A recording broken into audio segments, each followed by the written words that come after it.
Hello,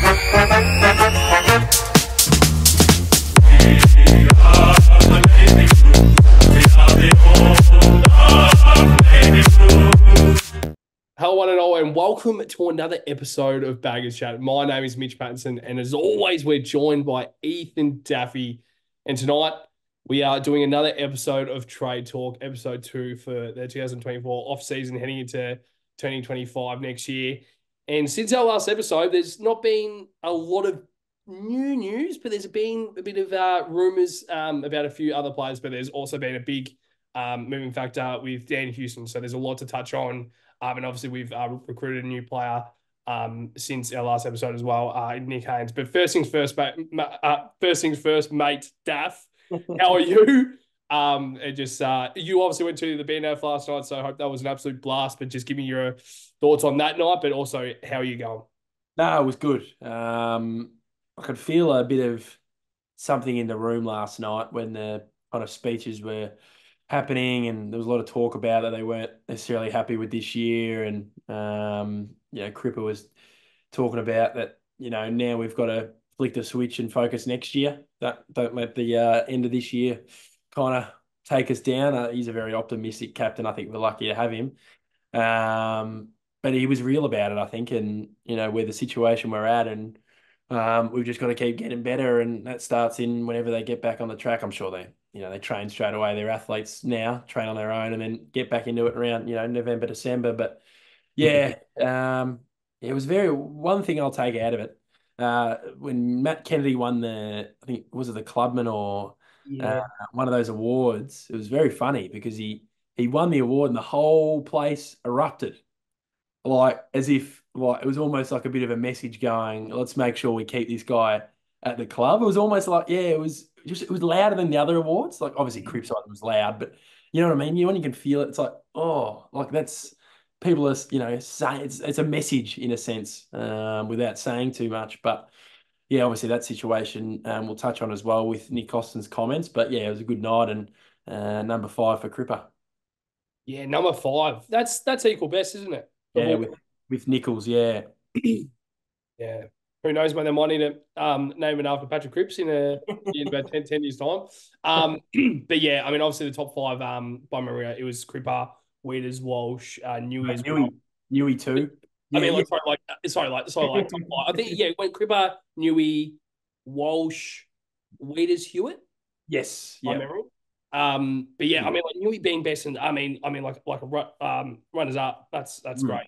To see that. I knew he was going to poll well, but I thought potentially Jacob Wienering could poll because he won last year, Weeders. So I think he had a real good season, and obviously he broke into the All Australian team this year, and like you probably wouldn't be surprised if he did come runners up, if not even win. But I think Patrick Cripps, if he gets 45 fucking votes in the Brownlow, he's a pretty good chance to win the John Nichols medal, mate. But yeah, I think overall, like even just small things like George Hewitt, like getting 5th, I think his season was actually quite underrated. Yeah. Would you say the same thing about that? Yeah, I like that you've pointed him out because we both said in the review he got dropped. So that probably cost him a couple of spots, missing a couple of games and being a sub in a couple of games. I think that's almost a bit of a come on now. Let's be serious. This guy needs to be playing every week. Of course, hence his form has to stay up to that level. But yeah, that's just ridiculous. And that result shows it. Yeah, no, spot on. But Dave Boy, let's get straight into the swing of things. And I guess the first thing that we'll touch on is probably the most recent, I guess, news that has come out of the club, and it's obviously the signing of Nick Haynes, which is he's officially signed with the Carlton Football Club on a 1-year deal. Which both of us, when we found that out, that's great. That it's a no risk sort of deal. But your initial thoughts on that, Duff? I know that you are definitely pleased with the deal, but now that it's officially done, what's your thoughts overall? Yeah, no, I like it. Like you said, with the 1-year deal, I think when we both found that out, we were pretty happy with that. It was 2 years to whatever, but I kind of like that mentality as well from Haynes. I'll take the 1-year deal.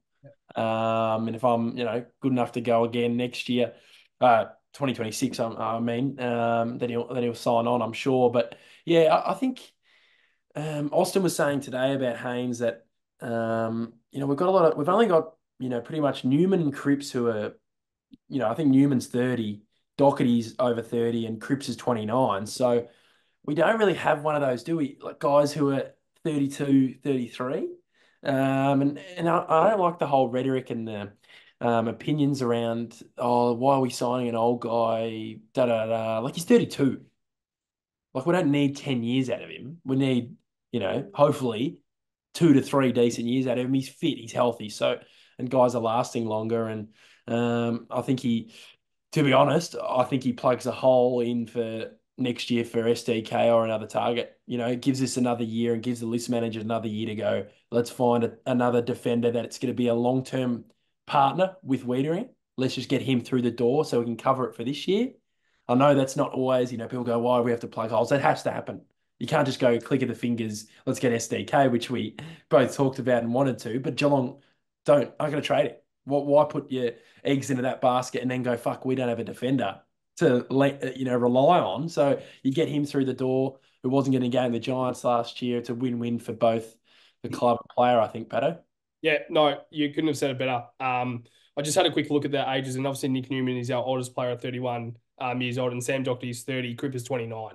So they're in that bracket where we both say it. Like, I think the AFL players are heading into a new kind of stage of the generation of the AFL where you kind of get players playing consistently when they're 35. Yeah. And I think Nick Haynes is one of those players. I mean, he's a key back end. We've mentioned a lot when we were kind of interested in Haynes coming into the club. He had a stellar season in the VFL. So it's not like he's been injured and he hasn't really been around the Giants lineup. He's just been hasn't been good enough. And I think it's just because guys like Lee Kalia have grown. Jack Buckley has been that lockdown player. And obviously Sam Taylor's been one of the best defenders in the game. So he was one of their pivotal parts of their 2019 run to the grand final. So people forget about that quickly. And I just think you need to give it's no risk from our point of view. And we can get a lot more out of it. I don't think Giants really had any point of keeping him, but we can make something out of this. And I think Nick Haynes is a perfect addition, but also to the guys like Brody Kemp, who's kind of learning the craft. Yes. Great having that leadership there, isn't it? Like a 32-year-old, as you said. I just think it's great to have that sort of player. And I think you would think the same thing. It's more like the finals experience, like the amount of finals he's played in. Would you agree about that as well?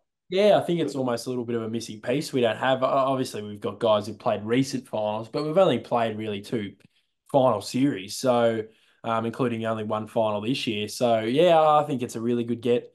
There's just something about him. I just feel like he's going to succeed at Carlton. I just feel like it's a low-key get. And then people go, oh, Nick Haynes is back. He's playing, ones footy, hopefully. And I was looking through his matches this year when he played in the ones. His opening game against Collingwood when they beat him, he had 25 touches.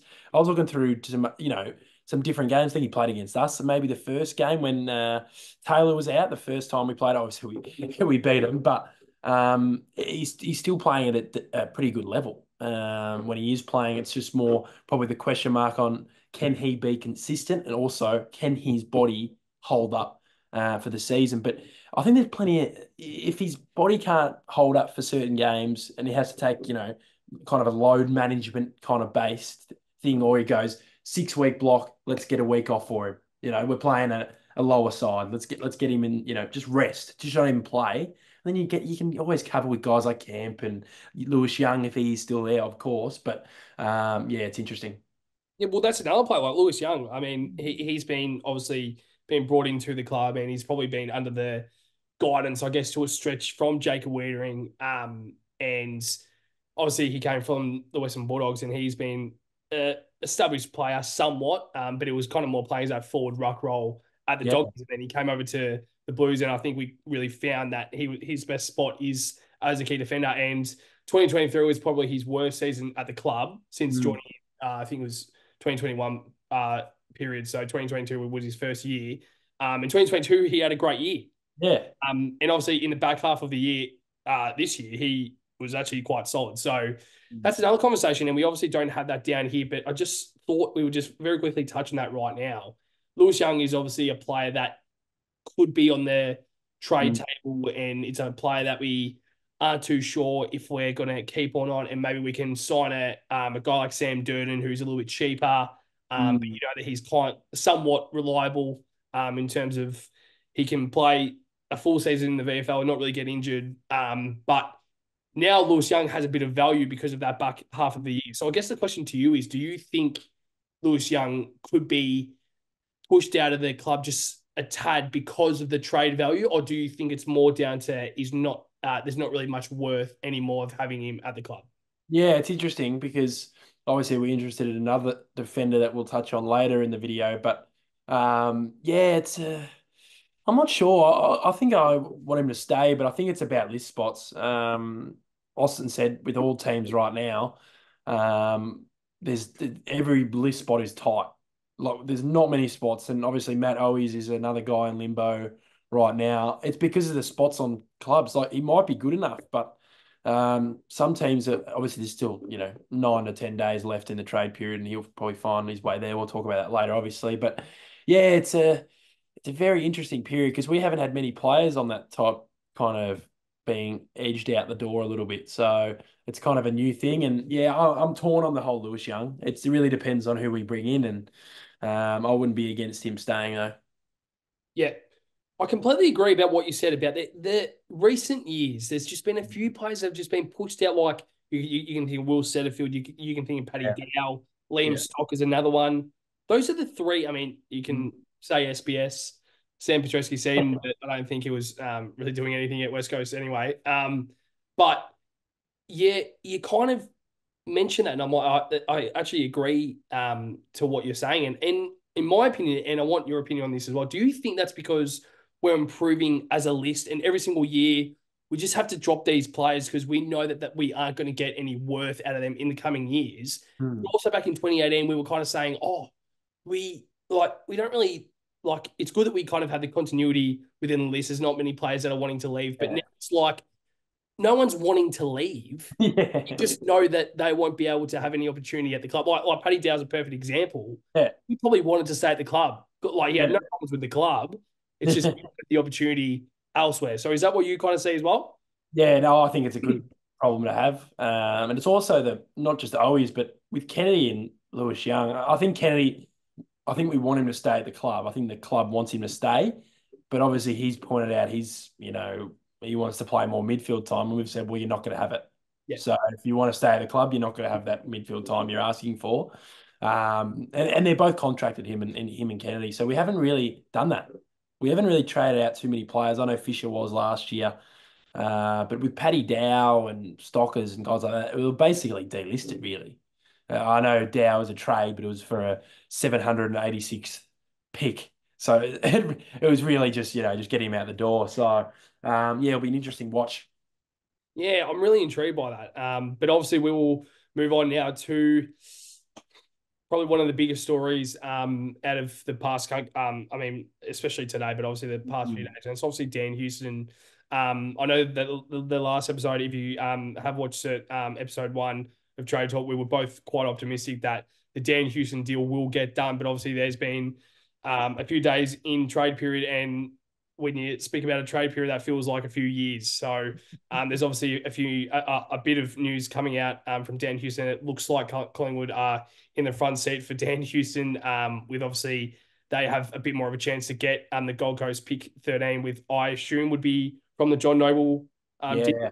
Yeah, it looks like it. It's worked well for Collingwood, actually. If they're looking to acquire Houston, I guess he covers Noble's role probably to a better capacity, I would think. It's an interesting situation, the Gold Coast one, because they don't need that pick because they need the points for Leo Lombard. Obviously, their academy kid who's an absolute gun. So they actually, it's a very interesting situation, a very similar one to a year before where they gave up pick 6 and Bose to Geelong for nothing, and just to get Bose's salary off and also get some smaller pick to get, I think it was for the big fella. Who was the big fella that they just drafted? They Oh, just like four of them. They drafted like four academy boys, so they needed the picks or whatever. Jed Jed Walter. Walter. Yeah, yeah. So it's for them guys as well. So I think it's a similar situation there.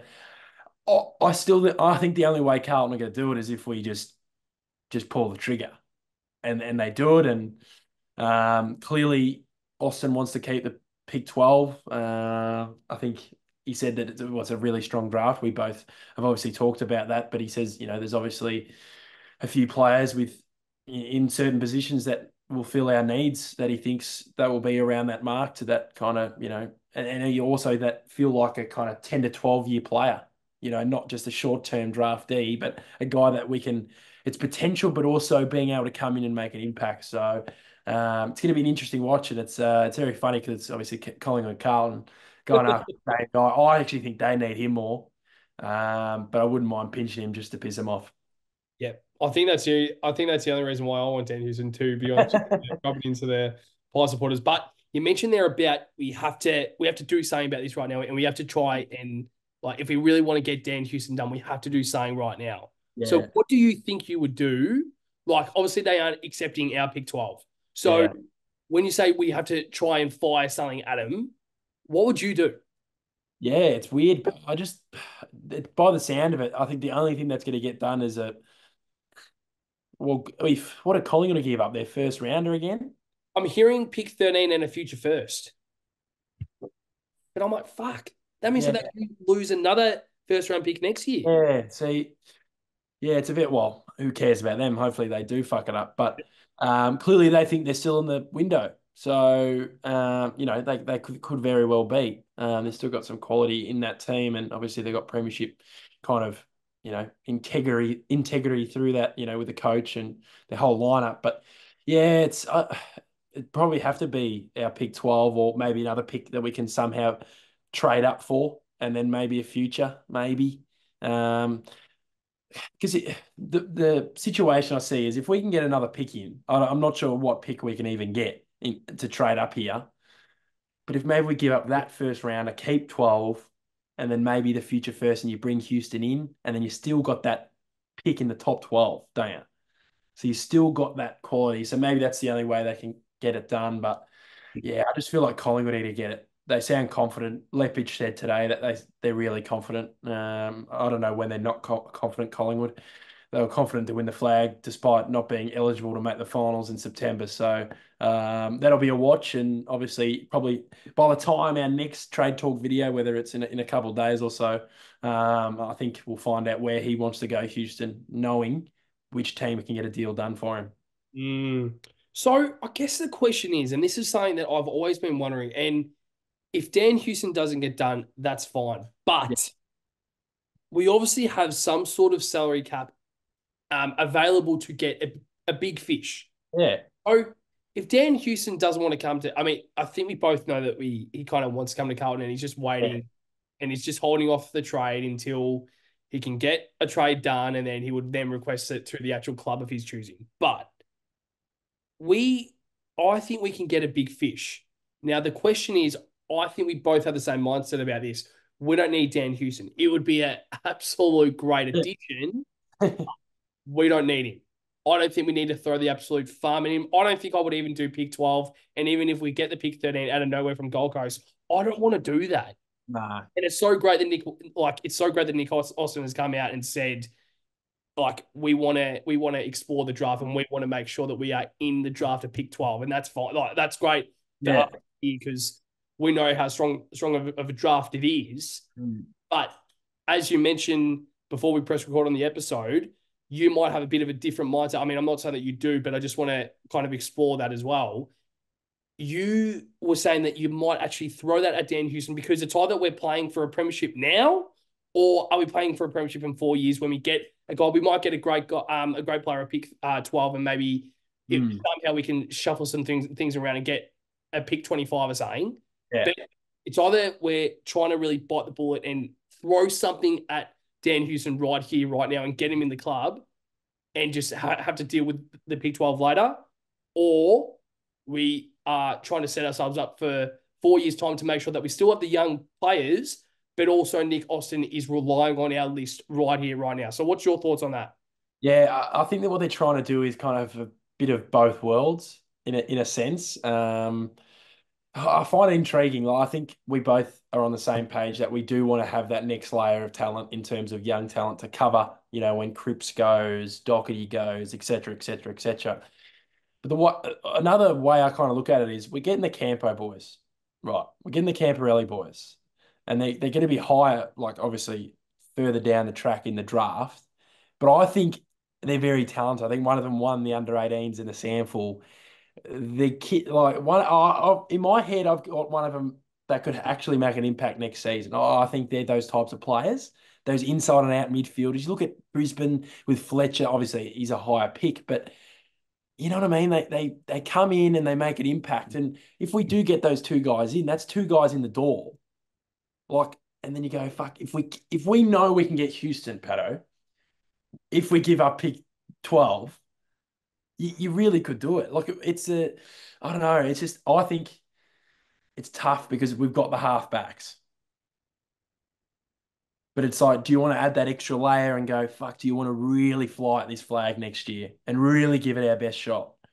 It's that's the two sides. Like you said, do you look at it in 2, 3 years' time, 4 years' time, getting those guys who are drafted next year to go be 4-year players and ready to go when other guys are getting a bit older. But it's such a tough situation because of Collingwood obviously entering the thing and Port Adelaide not getting anyone in the door because they're a shit club. So it's interesting. It's very interesting. And they're not going to budge, I don't think, because they're just trying to suck out, it's the best possible deal out. And that's fair enough. Especially with Collingwood looking to get Gold Coast pick 13. I don't think if that noble deal didn't exist, I don't think Collingwood would be able to get Houston. But now they're in the front seat. So plenty to play out, Pato. I just don't see Collingwood giving up both their first round picks this year for Dan Houston. And if they do that, my good golly. That's I don't know. I mean, as you said, I don't care what Collingwood do, and if they somehow find a way to F this up, I'm more than happy. But it's just now like I'm just not sure how we can get this deal done. And I want to make it clear, if we can get pick 12 through for Dan Houston, I want that deal done. Shake hands right now. Yeah. But it's whether we can find another player we say if Lewis Young makes way or Matt Owies as well. Those are the players that I think we can, not saying that we can get a pick. No. Like a first rounder. I don't think they're worth that, but it's more like maybe a second rounder because, as you said, the Campo boys are bloody good. And I think it's Lucas is one of them. Yeah, I think is he the best one? He's the better. I think he's the better one. He's the one who got the beat or the under 18s Samful best and fairest, I think. Yeah, and like I completely agree. If we just get those two in, it's like Ollie Hollands and Lockie Cowan a few years ago. Like we only got the two draftees in the club because we are in it for now. We need to make sure that we are in it for now. And if we can add Dan Houston, that as you said, if he is in this lineup with a fit Carlton list, we have to be close to we have to be somewhat close to really charging it towards a premiership. Yeah. And that's not us being outlandish. I think that's what a lot of people would say. I think our list is one of the more talented lists in the comp. And if we can add Dan Houston, especially with one of our main issues is our ball use inside forward 50, trying to get it inside to the forwards. Yeah. Dan Houston is one of those players, and he's one of the best kicks in the competition heading inside 50. I think that would be a great addition. So I think that's probably enough for Dan Houston because we've obviously got a few other things to touch on, and we want to make sure that we don't keep these episodes as long because I think we want to try and do a few episodes, a little bit less time, but a little bit more episodes as well. But Duff, I'm going to throw straight to you for what Nick Austin said today. Obviously, you've written all this down, so take us through with what was said today from Nick Austin. Yeah, so it was coming through my feed, all these the videos of Austin, and you get all excited about it. But it's almost a bit too much sometimes, isn't it? The trader just keeps popping up, but we love it. Obviously, I'll start on with the Big 12. Obviously, that's been a big talking point in terms of the Houston trade and what we're going to do with it. They've been clear. So this is what Austin said. We've been really clear. Our first pick at the moment, we're taking it to the draft. So, clearly we've known that beforehand. He said it's a really strong draft, obviously quality players around that kind of pick range, which is really good because some years they're not often, sometimes it dies out a little bit, doesn't it, after probably 8 or 9, but 12 was a really good pick. But yeah, on that, Pato, what are your thoughts? Because I think if we don't get the Houston deal done, I think it's still a positive that we can take this to the draft. Yeah, I think it's a large example for a guy like a Jordan Boyd, who I think if Dan Houston comes in, I don't think there's any chance that Jordan Boyd will be in that lineup. And we say that he's probably one of our best kicks in the side. Yeah. Obviously Sam Doherty missed the whole year, and Mm. he's another guy that can slot into that back line as well. Because I think Ollie Hollins has really locked down that wing Yeah. spot, Mm. and I think there's enough room for that third winger. And I think that third winger can either be Jackson Binns or Matt Cottrell. Matt Cottrell's going to find it hard to get a game Yeah. next year. Mm. Because I think Jackson Binns obviously showed something, and I think he can be that third winger. And I think Vossi has really found a way to, with our structure, he really likes the three wingers, and whether that is Sam Doherty, that's fine. Yeah. There's something about Sam Doherty behind the ball. Is that something that Mm. you have seen as well? Yeah. I'm very intrigued to see what Doc does next year. Mm. Obviously he's still got the quality, and I don't know how many years he's got left, in my opinion. That's just my thinking. I don't know how, like, not saying he's not ability, but I just, who knows? We just don't know how long he's going to last. Obviously, he's going to be there next year.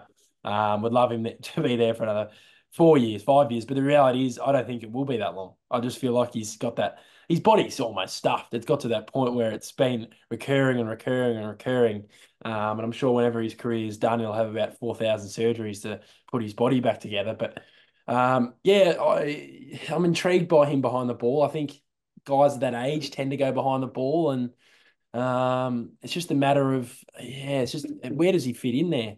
Maybe he does get, if we don't get Houston, maybe we go, yep, it's Doc and Sard, and then Williams is obviously not a halfback anymore. Austin has confirmed that he's going to be training as a forward for next season, which I'm excited about too. Yes. Because I just think he added something different. And then it was a really frustrating when he got injured when he did. I think it might have been the Dogs game, maybe around round 18, round 19. It was one of those games and he got injured. It was really frustrating because he had a really good block of form when we were in probably our best form we've seen in a long time. So, yeah, that's where I'm kind of at, Pato. Yeah, no, well, I completely agree, and you were spot on. He obviously was subbed injured against the Dogs round 18, so that was one of those, and that was probably the start of it, wasn't it? Yeah, It yeah. was obviously round 17. We still didn't play a poor game against the Giants. It was still our brand to some extent, but I'm not saying that Zach Williams is the reason why we were playing like shit. I think he's a player that I think we both were really excited about when he was pushed Yeah. because it was a point of difference. It was a wild card. Mm. It was a forward that we don't have. Yeah. The zip, and I think like obviously Jack Martin missed most of the year. He only played 2.5 games, I think it was in the end. Um, and you've got Jesse Motlop as well, who obviously had an interrupted season as well. Speaking about Matt Oies, and I'm saving all of my words for Matt Oies for later on, but like, I don't want to get too much about it. Corey Dern as well is another Yeah. player. He's solid and he's that see before, but is in our best 22? Probably not. And Rosa Fantasia as well. He's done solid, but how many years does he have left? He's 29. So Mm. he's at that age as well. He's only 1 year younger than Sam Doherty, which is unbelievable. But yeah, I think the pick 12 in total, I think we're both pretty keen to keep Mm. that pick. But overall, mate, I'm really intrigued to see what this trade period will come. And if Dan Houston doesn't get done, there's something happening. I texted you last night about. I'm like, there's something going down, and I don't know if they're going to reach out to Bagershan and offer Ethan Duffy a contract. I'm not too sure. That's something that I might be. That's something that I might actually be happy about. Having a key forward down there, a big Duffy, taking some leaps on top of bloody Stephen May or something, mate. But yeah, I mean, I'm pretty keen to see how this all plays out. But there's just something about it, and I think if we can, I know that I mean, it seems like the club can fit Houston in the cap. So if they can, use it now. I think Yeah. we need to use it now, and that's just all I'll say about that. Yeah, so on the next point, Obviously, Austin was asked about Kennedy and Young, which was when it first came out, it was a bit of like, whoa, what's going on there? But um, he did say that it's a long time still to go.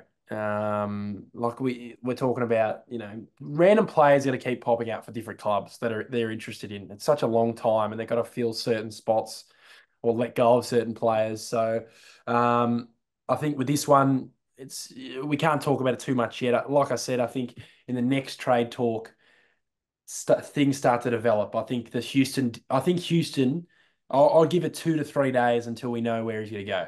I think they'll find a way, and he'll go. I want to go to Collingwood, or I want to go to Carlton, or North Melbourne's even in the mix there. They've got 2 first rounders up. I think this year's first rounder and next year's, so they're willing to do that, which I would find weird. I think they should just go with what they've got, but Yes. just because I don't know if he's going to make that much of a difference next year for North Melbourne, but. In terms of Lewis Young and Kennedy, they don't really know where they are at the moment. Kennedy, obviously, I think people are reading that situation wrong. We don't want him gone, but it was more that we're doing the good thing by him saying, if you want to be that midfielder, and there's a team, whoever it is out there going, we'll give you midfield minutes, there you go there. We'll trade you, but we'd love you to stay. So it's that kind of people just think we're just pushing him out the door. I feel like the Lewis Young situation's different. I feel like that is much different because he clearly, well, he did say that he's kind of wanting to look at different options, but he doesn't have an option at the moment, and we're kind of, you know, urging him out the door a little bit. A bit different to Kennedy. Kennedy's still inside the 4 walls of Carlton, but we're asking him if there's someone that comes out for you, you can go there, but. Yeah, Lewis Young, I think we're both kind of split on it, isn't it? I think he's got the value, but what's your thoughts in terms of Kennedy and Young? Because I think Kennedy will stay, but I think there'll be surely someone will throw something at him.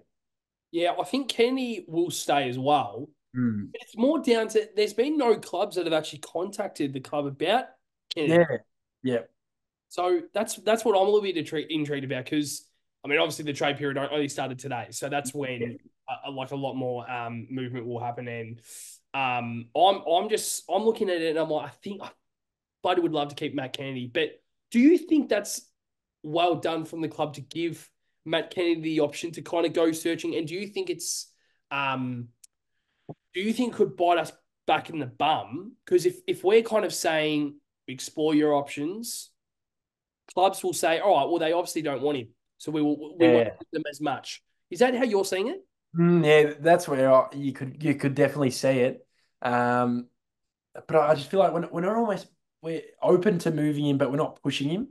See, I feel like a lot of teams, like you said, they hurt their trade value with a player because they go, "We want him out. We want him out." He's looking, but I think we actually want to keep him, but it's for a different role.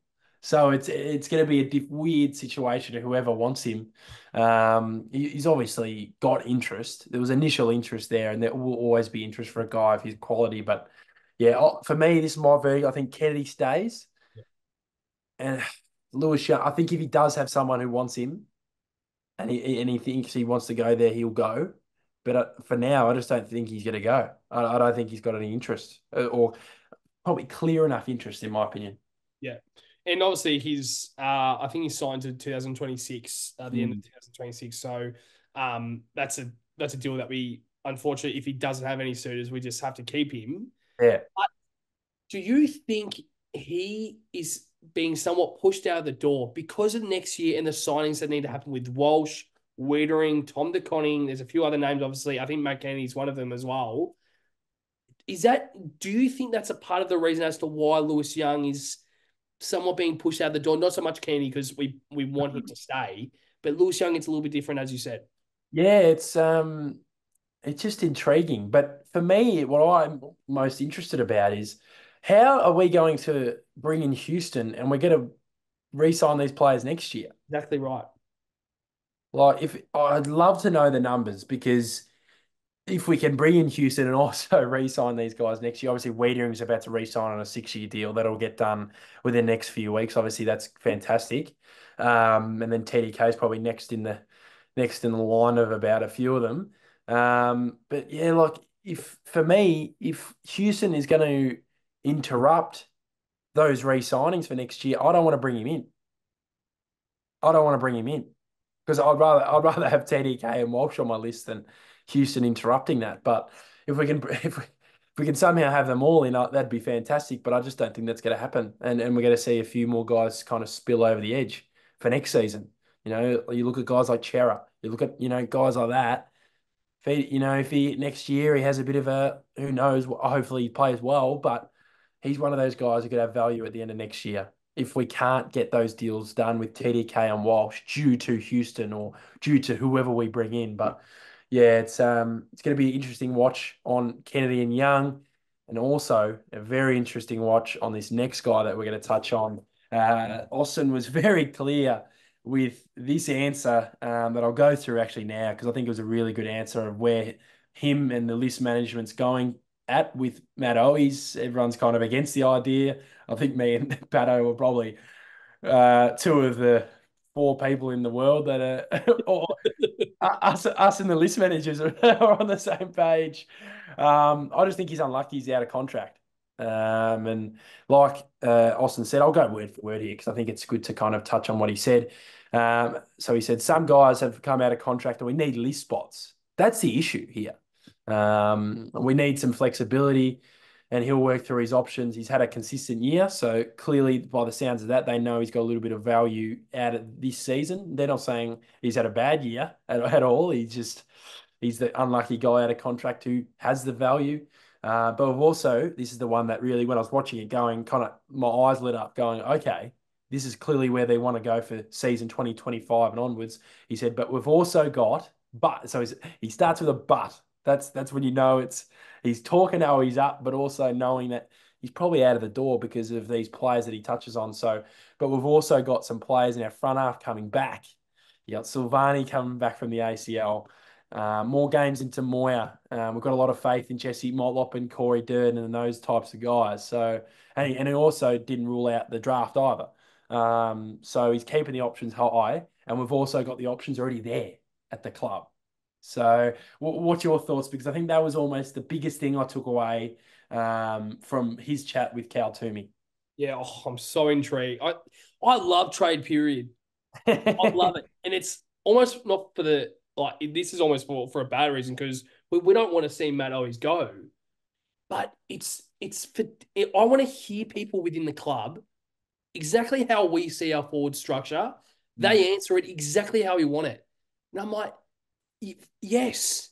I feel like if Matt always wasn't out of contract, we wouldn't even be having these conversations right now because he probably would still be in that best 22. He probably would still be in the forward line. He probably still would kick 30 plus goals next year. But we found something in Moya. Yeah. Jesse Motlop provided something. Corey Dern provided something in that West Coast game. And we were like, all right. I like the way that we played then. Yeah, I'm just intrigued. I'm so intrigued to see how this is all going to go. And it's extremely unlucky on Matt Owies, and I'm sure you're the exact same. I love the way that Matt Owies plays, and I think he's so unlucky to not be given a contract for next year right now from the club. But what astounds me also, he hasn't had any other suitors. Yeah. Like official ones. I mean, there's been clubs that have asked the question. Yeah. But there hasn't been any actual suitors to get the trade done. So what's your thoughts on that?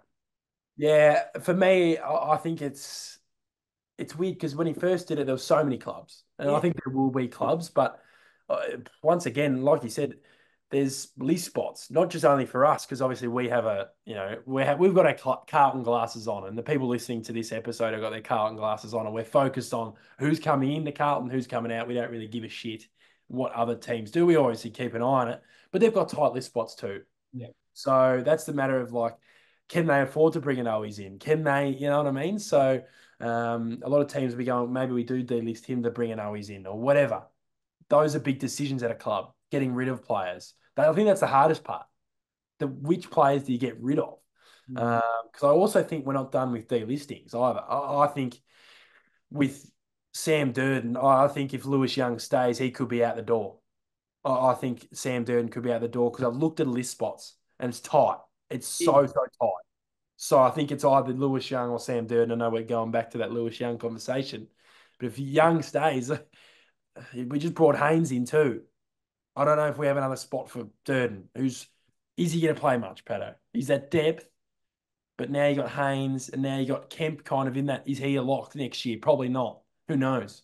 But yeah, it's just all about list spots for Owies, and I hope he finds somewhere, and I hope he finds somewhere where he plays consistent footy because I think a lot of clubs would be perfect where he can be the fourth forward.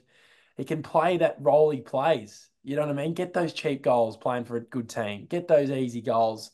Be clinical in front of goals, which he is, and he's also got the passion. So I think someone will put their hand up. If there's people putting their hand up for random, VFL players, I'm sure a guy who's proved it at AFL level deserves to be on a list. Yeah, I think with Owies, it's it's not about the way that he plays his football. It is down to like he's obviously an established small forward in the AFL competition, but it's just down to he doesn't suit our with how we see Carlton moving forward and our game plan if we were coaches, we just don't have him in our forward 50. And I just don't think he is going to take us to that next level towards a premiership. And it's no disrespect to Owies. No. It is all down to, I think it's more, if anything, I think Owies would be a little bit mad at Moya with what he showed. And just that period then when we had like a tools and we kind of knew that's what we have to go with. We have that X factor with Aston Moya. I guess the question is, and with Kempy, I think Kempy's pretty much locked in to go back to being that key defender, which I like. I know that when he did keep those 4 goals against West Coast, I was quite keen to explore that as a forward. But I think with Jack Savani coming back, Harry Lemmy developing again, I just don't think there is a spot there for Brody Kemp to have a consistent game. If there is, I don't think he's in my best 22 right now. But who knows? But the question about Sam Durden and Lewis Young, and I think the only reason why Sam Durden will get to stay on the list over Lewis Young, it's the money. Yeah. You have to. Let me just go through some names. And I know I've mentioned it on one of the episodes. And I don't know what episode it was, but we went through the out of contract players next year. Yeah. And it's astounding. Adam Chera, Adam Sard, Alex Gincona, Billy Wilson, Brody Kemp, Cooper Lord, Harry Lemmy, Jack Silvani, Jacob Wiedering, Jesse Motlop, Matthew Kennedy, Mitch McGovern, Nick Newman, Arazio Fantasia, Sam Doherty, Tom DeConnie. So massive names. And even Sam Doherty, it probably is his last year next year because of that. You need to make some way in the cap to sign these players. Sorry, Doc, we're not giving you a contract next year.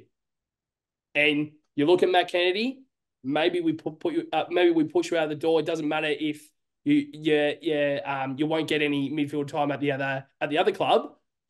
I don't think we can sign you. Lewis Young's in the same vote. Yeah. And always is in the same boat as well.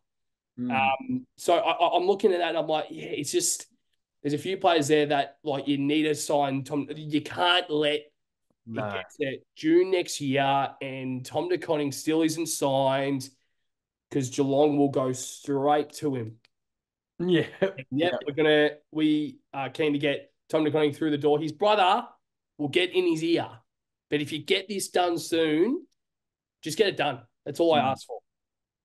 So those are the names there, and it's quite confronting. But do you think that's a reason as to why they could keep Sam Durden on the list, or do you think we can find a way to potentially get Dan Houston in and keep Lewis Young, keep Matt Kennedy?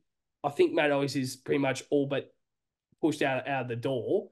But those 2 names, do you think there's any chance that we can get Dan Houston in and keep Lewis Young and Matt Kennedy as well? Yeah, it's when you say it like that, I don't know if we do. I don't think we can. That's when I think about it. I think I might have said on the first episode, I think it'll be 2 out of the 3 of those players gone in terms of Owies, Kennedy, and Young. I think one of them will stay, and my hope is that it's Kennedy because I think we actually need him. I actually think we need him in terms of. I really think he plays that half forward roles in the mid really well. So, and that adds to a little bit of depth in those two positions too. So if you go down in the midfield, he goes straight in there. You can play half forward. He's a good, really, really good player, but it's more about the list spots and the money, like you said. So I'd love to know the cap. I'd love to know Yeah. because if in an ideal world, we'd rather have Lewis Young over Sam Durden because I don't rate Sam Durden that highly. Let's be real. I don't think he's played that well. He's played 2 games at AFL level. He's had some this year. He was a bit kind of out of the side because he had a suspension early, and then he was injured and in the twos, and then he came back in injured against North in that game that we just won. But yeah, it's I really don't know. But clearly the way they're talking, they want to get those 3 guys out. Maybe not Kennedy to an extent. They don't want him out, but they wouldn't be against him going. So, yeah, it's going to be a massive development. I think these will go. I think Young and Kennedy will go down to the wire. Oh, I think that'll go down to the last few days, and that'll be good content for our further trade talk videos, Pato. Spot on. But no, but one more thing about this. And it's so about Matt Kenny and Lewis Young. Do you think in your mind right now, do you think it's money or do you think it's more the draft and what we can do? Because we know that Tassie's coming in 2026. We Yeah. know that they will get a hell of a lot of picks in that first round. Do you think they're trying their best to get as many draft picks in the next few years, right here, right now, to make sure that when Tassie come into the competition, which is what back in 2011 to 2012, when Gold Coast and Giants came into the competition, the best teams that managed that was Geelong, Sydney, and Hawthorn. And what happened? They ended up winning the premierships for the next few years. Yeah, yeah. So I'm looking at it. I understand. I think it's more to do with the money, but Hmm. from a draft sense as well, if we can just get some way to get these players in. And obviously, Cody Walker is a very high chance of coming to the club next year. So that's great. But it's to get a few players in. We can develop a young key defender Yeah. if Lewis Young makes way. Hmm. And you said it as well. There's not a lot of spots now on the list. No. So I'm just a little bit intrigued by that. But but in your mind, do you think it's more money and us not being able to sign these players next year, or the draft and we need to try and do something now to make sure that we are set for 5, 10 years time? Yeah, I think it's a bit of both. Clearly, they want to get into the draft, but like I said to you before we filmed, I know we want to add these layers of draftees and get them through the door, Yeah. but fuck me, where are we actually at here? They're trying to do it. It's like a Geelong. You get some young guys in, but you also top up. It's like it doesn't always work, and we need to get to this flag. I know we're not. I don't want to go all out and just ruin every year for the next 20. Well, if you told me to win the flag next year and they'll ruin the next 20, I'd probably sign the on the thing. Probably not. But are we committing to this to push for the top 4? I think we are, but then it's like, then you're a bit timid to bring in Houston. So we have the talent. We have the talent. I think what is clouding a lot of our judgment is that back end of the season. But I think the back end of the season had a lot to do with our availability. We did not have a fucking consistent team on the ground. And what happens when we did? We smashed every fucking team out of the park, including 2 prelim finalists. Yeah. That's all I'm going to say about that. I just had a look at the out of contract players this year, and Sam Doone's actually had a contract. Yeah, he is. Yeah. That's another thing. It's like, do you give him another year? Do you go out of your way? Probably not. That's why I reckon I'd rather just keep Young on the books for another year, maybe. And then Durden goes out. Yep. And I guess the last thing that we'll touch on in the episode, and this is probably a reason as to why maybe Lewis Young and Sam Durden might be pushed out. I mean, Sam Durden won't be offered if Sam Durden isn't offered a contract, but also if Lewis Young is pushed out the door. And it's Ethan Phillips from the Hawthorn Football Club. And obviously, he only signed a 6-month contract through the mid-season draft. And obviously, he is a player that won the VFL Best and Fairest in 2023, was it? Yeah. It I was think. something I was reading before. I'm not sure if that's exactly right, but he was definitely. I think he must have. I think he did. I think he did. Yeah, and maybe it was like the Waverley one. Oh, I mean, Waverley, the Box Hill VFL. I'm not sure, but yeah, I'm more seeing it in terms of like you've got a cheap option there. Mm. You got Tom Brass and Josh Battle walking into the Hawthorn, like walking into that side, and they're going to be straight in. And Sam Frost is staying at the club as well. Yeah. Yeah, three players there that I don't think Ethan Phillips has really any chance to get No. into the side. Um, so is that an option that you would explore if it becomes available? Like it says here, I just don't think it's going to be a priority. And I think we could actually pick him up in the delisted free agency window if he doesn't get a contract. Yeah. We sort out these other things. Does Kennedy stay? Is Young staying? Which I like. And then if they end up going, then you go, Phillips might be available. Let's get in his ear and go, we've got a spot for you next season at the footy club. So, yeah, it was kind of an interesting and random one. So, obviously, it's us and St Kilda interested. He's 197. Like you said, Hawthorn are got about 50 key backs, and they've also got what Jai Sarong as well, who Yeah. played in that semi final. So I thought we might have had a look at him. To be honest, I think he's that age range. I think he's 21 or 22. He's a key defender. So I was kind of curious to see if we were actually going to reach out to him, but obviously he'll develop through the next few days. But yeah, I don't mind looking at it. You got to keep your options open. I think that's what they're doing. It's just a matter of let's make sure we have something to in case Young goes to bring in after. You don't want to be left in the dark and go, fuck, and then we're still stretched out in that key defensive kind of area, which we were, I think, this year, in my opinion. Mm. Another Hawthorn key back that I'm looking at. Denver Granger Barras is another Yeah. former pick six, I believe. Mm, He's been on the list now for 4 years. And he's not getting a game. mm. So there's either a reason as to why he's not getting a game. It's a bit like Fisher McAsey a few years ago for the Queens, and like maybe he's just simply not good enough, and that was just a pick that was just a bit stupid to go for at the time, or he's just not getting a game because there's players ahead of him and he's not getting the opportunity. Yeah. Doesn't mean any conversation to that, and he's classified as a non-free agent, so he might not be offered a contract, and that's another thing about Matt Owies as well. We can delist him, but then re-rookie him because if no other clubs want him, I don't Yeah. think I want to lose Matt Owies. But if we re-rookie him, he's going to be not on a lot of money. No. So maybe that's an option as well. But I guess touch on Granger Barras and see and I want your thoughts on that because I don't think we could explore that because there's obviously a reason as to why there's no noise about that. Yeah. But Yeah. also, but also Matt always kind of walking him towards maybe delisting him and then maybe picking him up again if no one else does. What's your thoughts on that? Yeah. Granger Brass is interesting. Yeah. I've heard a lot of commentary about him in terms of, I don't know if he's that good. Yeah, yeah. I love the idea, and I'd love to be open to it, but clearly there's a reason why he hasn't played much. Um, and I know this Ethan Phillips bloke hasn't played much either. He only played one game this year. He's picked up in the preseason supplementary kind of draft, whatever it's called, just before the season, right on the eve of the season, really. Um, yeah, Hawthorn are looking stacked next year, I must say, but. I think the expectations come up for them. But in terms of Owies,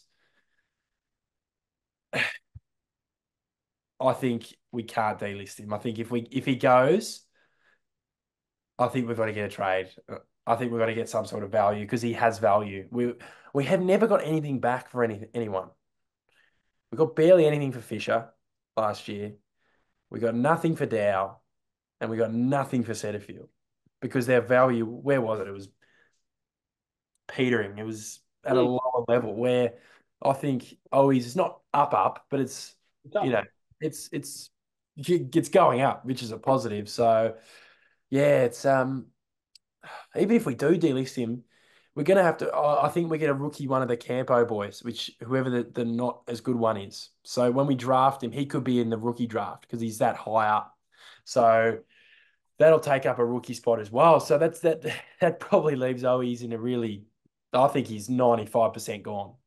Mm, By the way I look at it in terms of list spots, I just don't think we have him. yeah, I just don't think we have him. yeah. Because Murkov, Mm. Akui, and Dern are those guys that are on the rookie contract. So Yeah. Dern might have to make way, Mm. and then you can bring in. But like, the thing about Matt Owies is there's no clubs that want him right now. Yeah, there will be. There will be. You reckon they will be? Absolutely. Yeah.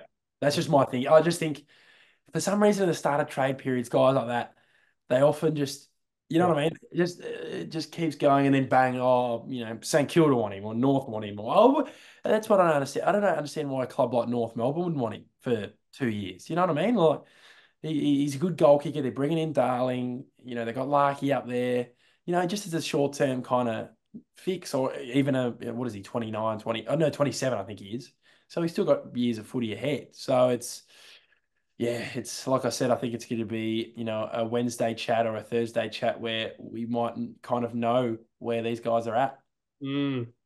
Yeah, well, I think it's probably been. I mean, I say it's probably been a bit of a shorter episode, but I'm not too sure if it was actually because I think Daff and I could talk for hours and hours on end about this about the Carlton Football Club. But Daff, obviously, that's the last segment on our run sheet right now for Trade Talk episode 2, and I think we've touched on as much as possible. I think every single thing that's come out of the club from a trade sense we've touched on right here. So absolute blast having another episode. And the same about trade period. We don't like being in the trade period where we need to do something so we make sure that we're a better side next year. But I would much rather be in contention for a premiership. But I think if we can make some moves that go in our favour, there we can well and truly be in the premiership race next year. But Duff, before we wrap up the episode, is there anything else you would like to touch on? No, I think it was a good episode. I think it was good to have that kind of intel from Nick Austin to see where he's at and kind of gives us a bit of a clear option to see where it's going to head likely, especially with the whole Lowy situation and how they're kind of, backing in guys like Motlop Durden, Silvani, and obviously Ashton Moyer. Yeah. Yeah. Spot on. Yeah, I'm just excited about a lot of the players that we can bring in, Mm. and even that might be through a draft as well. I'm not too sure, but obviously we will have a lot more news in the next few days, and we'll probably try and get an episode out within the next few days. Obviously, if there's not a lot more news coming out, but the trade period ends Friday next week, yeah, or is it Wednesday? Yeah, maybe Wednesday. Yep. I don't know if it's changed or not, but yeah, because I think last week I think it was only a week and a half. Yep. It might, it must be Monday to Wednesday next week. But Duff, absolute pleasure doing another episode with you, mate. But to every single blue bagger out there, make sure to like, comment, and subscribe on our YouTube channel, and make sure to get around our social channels as well, whether it's Instagram, TikTok, what other one? I think there's just completely gone blank there. Facebook is the other one. Golly gosh. But also make sure to go around our podcast platforms as well, whether it's Spotify, Apple Music, Amazon Music, I think it's called as well. There's a few others out there, Daffy boy. But to you, mate, and to every single blue bagger out there. Yeah. The baggers.